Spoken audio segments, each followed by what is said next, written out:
Hey, what's going on, guys? WPL video here. This is Jay, Charizard number 6. I was actually thinking today, not just to make another video, but I have this problem with just having ideas and then I just have to do it. So I had an idea today. I was thinking about the draft coming up, and then I was also thinking about the draft that we just had. And I thought it'd be really, really interesting to kind of go through the first round. The first round is the most important part of the draft because it gives you someone to build your team around. But I was just thinking to myself, I wonder how that first round went. For me personally, my first round went awful. My first round pick, I thought would be great because it was really strong, really powerful. But it actually was very easy to plan for. So I wanted to revisit what the first round looked like. In hindsight, now that we know how the season went, how everybody was used, and how we chose to use them, and who was versatile, and so on and so forth. So without further ado, I'm going to get started. So first, I'm actually going to be ranking them because there were 15 players in the league. I'm going to go worst to best first round picks.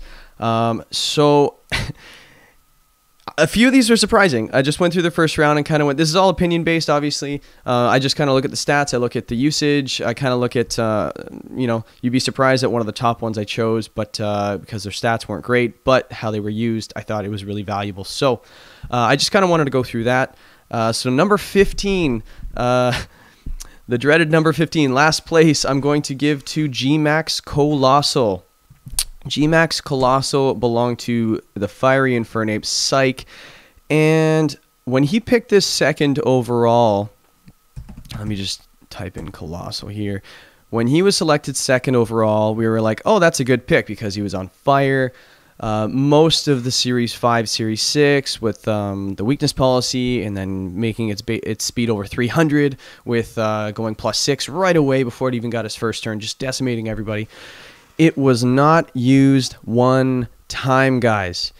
Second overall pick. I've never seen this before in fantasy sports leagues. I've never seen the most important pick in a draft not be used. It was brought 5 times, not used in one single game. Look at that 0 right there. Do not do that in Season 2, ladies and gentlemen. You know what? He had a great team, but I also think it wasn't the fact that he had a great team that he finished 4-4, went into the playoffs, lost in the semis.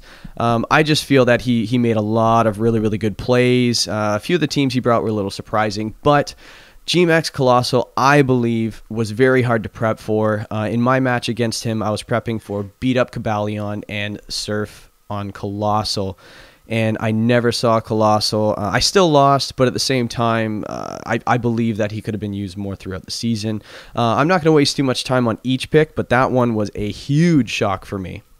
I think I was even mentioning that before this video. So number 14. So 14, second worst. I'm just going to go by the number I wrote down. So Talonflame.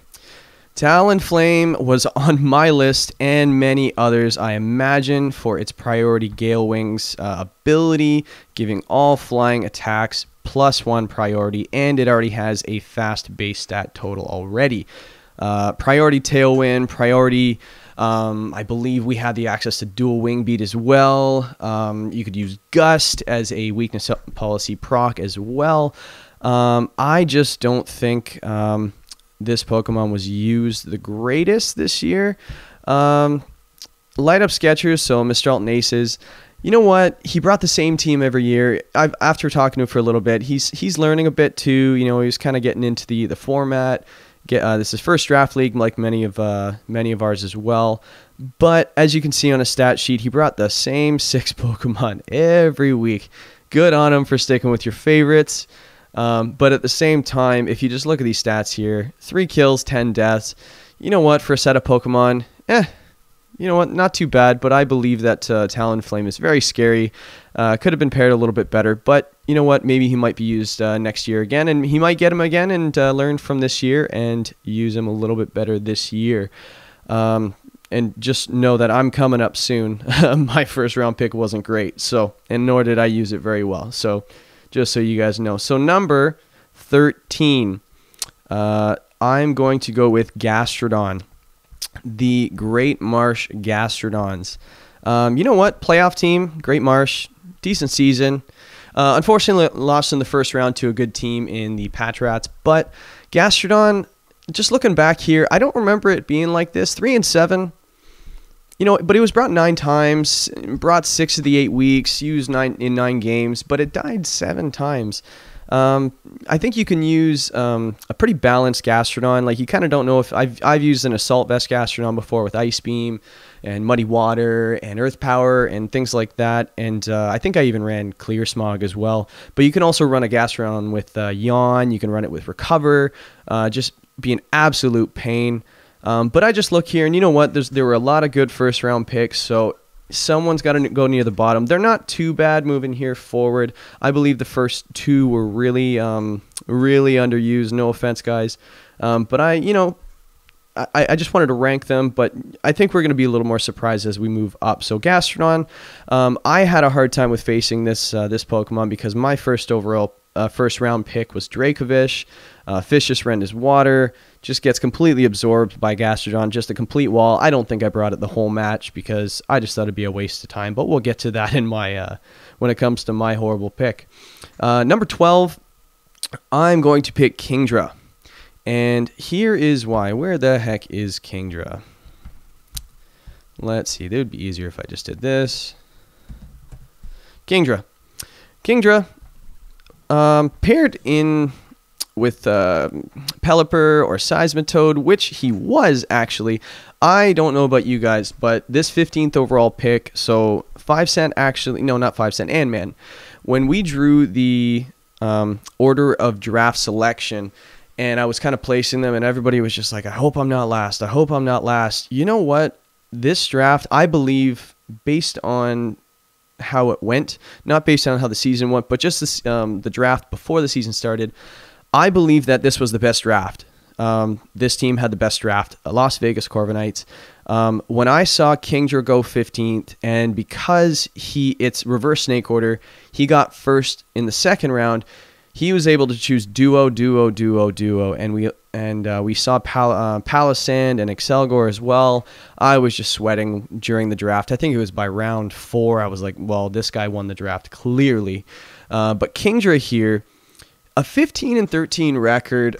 It was Dynamaxed 11 times, brought in 16 games. That's crazy. 16 games is probably one of the most used Pokemon in the game. I think Hatterene had 20. But 16 is fairly used, probably top 3.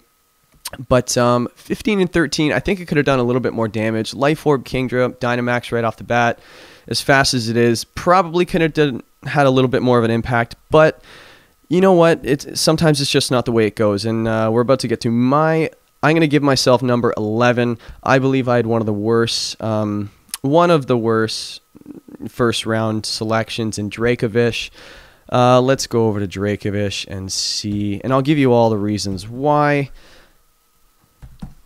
So Dracovish, right here, right at the top. So 5 times brought, you know what, in an 8-game season, if your first round pick, like I said earlier, you need to base your team around this first pick. It's the most important pick in the draft.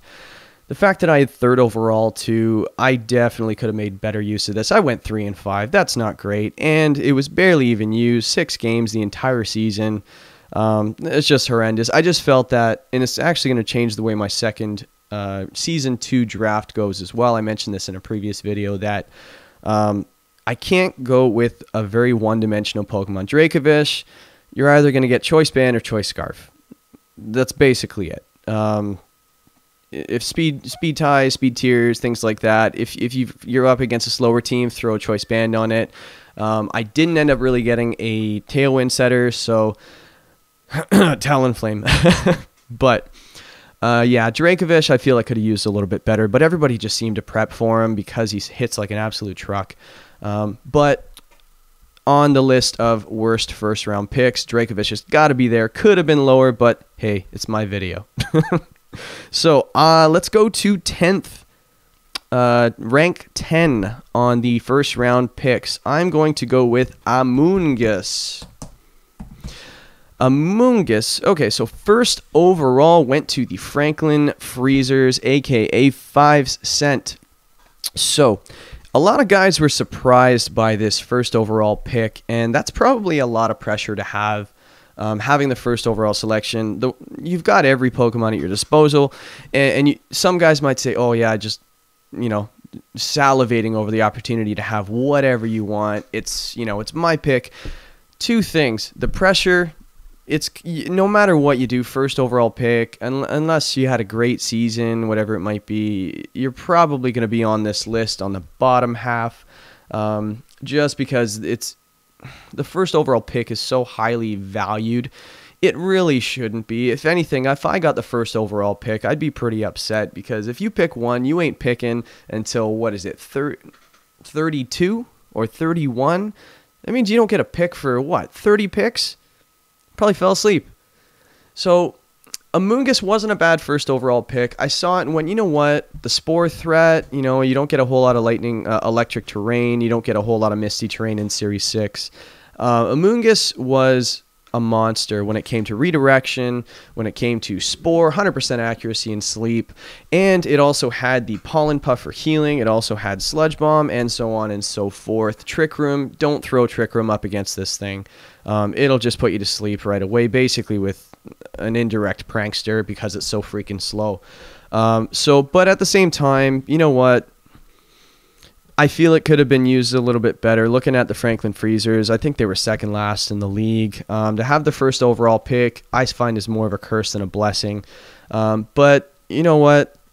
He didn't have the greatest season, Franklin Freezers. I think he's going to come back season 2. I know he's kind of hungry for it. I think he'll do a little bit better than that low. A lot didn't go right for him this year, but hopefully he picks somewhere in the middle, maybe top half, maybe not first, but maybe 5, 6, 7 would be really, really nice for him, just so he can take advantage of a little more frequent picks than that. But let's go on to number 9. So I found the middle was a lot harder to pick than the top and bottom, because you looked at all these picks and I kind of went, wow, that's awful, that's got to go at the bottom, or wow, that's amazing, that's got to go at the top. The middle, nothing really to talk about, really. Gmax Charizard, Yizzle, Gmax Charizard 9 and 8, Dynamax 11 times. That Gmax Wildfire is pretty deadly, but 9 and 8 record, nothing to really write home about. It was used in 5 games. Being 4 times weak to rock doesn't really help. But at the same time, I've seen a lot of really deadly Charizards out there. So especially with solar power ability, pretty deadly. But let's move on.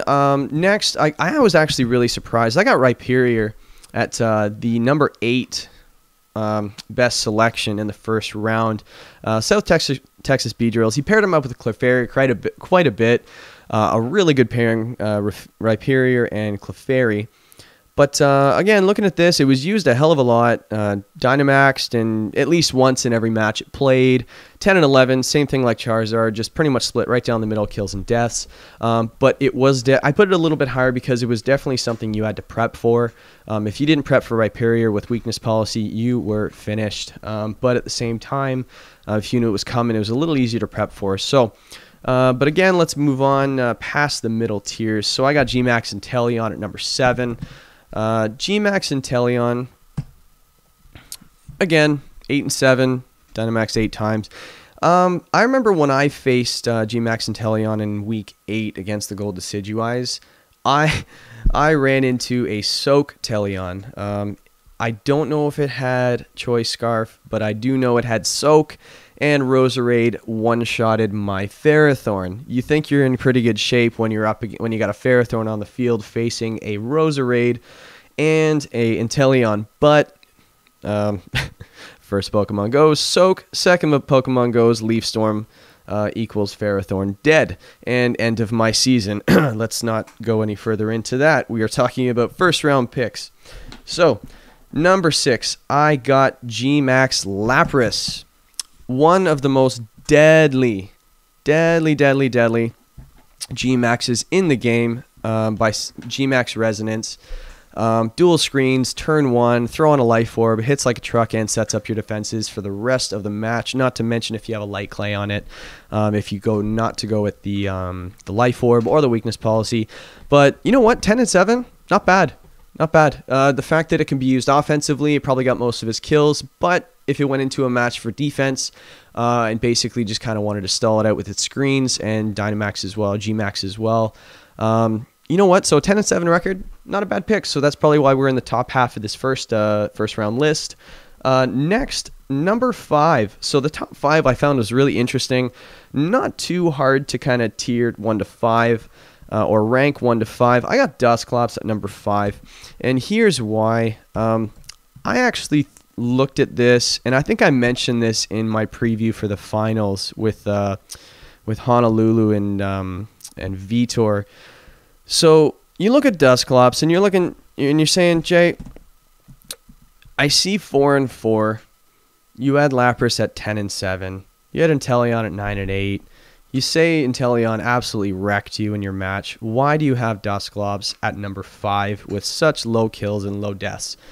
First of all, as the number 1 Trick Room setter in the game, in my opinion, yes, there are others, you know, that do it really, really well, but I believe Dusclops with the Eviolite is an absolute monster on the field. You don't know if you're going to get Will-O-Wisped, Trick Roomed first turn. You don't know if you're going to get Ally Switched.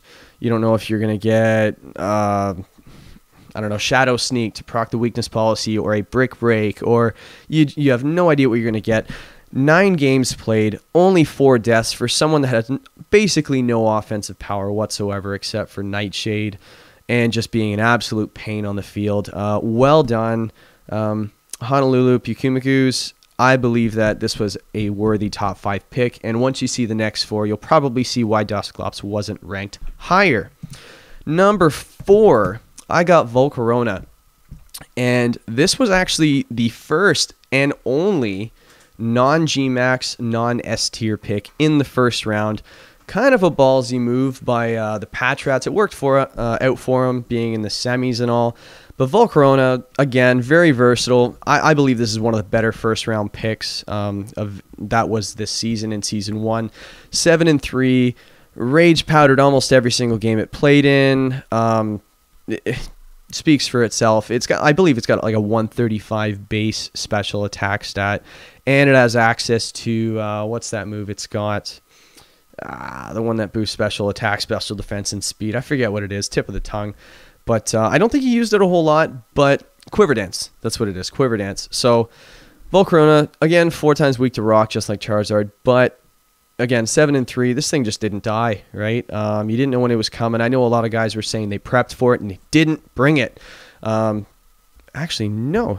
Oh yeah, he brought it 7 of the 8 games, but only brought it in 5 games. So that just goes to show you that it was almost there as a bluff more than anything, but when it was used very well. Number 3 is a little shocking. I got Comfey. Comfey was drafted 4th overall by the bottom place team in the league, Hammerlock young team. But the reason I had it so high is, look at this.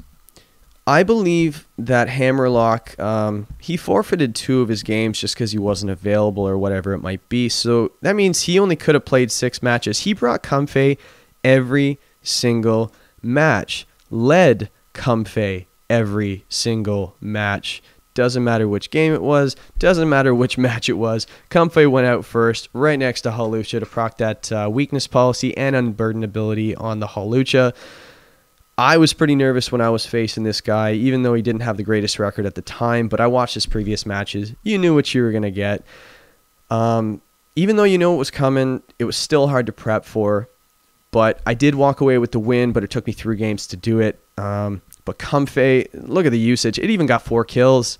It's basically meant to proc the weakness policy, maybe an ally switch or a trick room or counter trick room, but it died 12 times. But you know what? For a last place team, I think this number right here could have been 0 easily, and this number could have been a lot higher.